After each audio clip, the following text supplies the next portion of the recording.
morning and changing values to a changing world.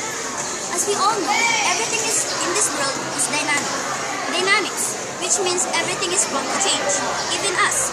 The thing is, these changes is either for the good, better, or even for worse. As of today, we can all see that the worst changes in our world is the values of the people, especially the teenage ones. As we encounter changes in our surroundings, like technologies, which is good for us, different from the past, but then changes the way people live. The values of the people also changes.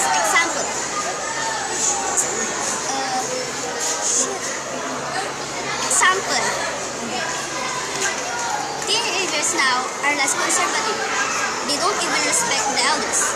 They go to parties, drink, smoke, or even use drugs. They go home late at night.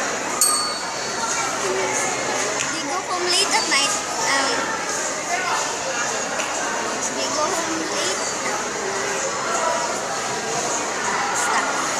As a person or a student, I recommend that we should never forget the values that we have inherited from our ancestors.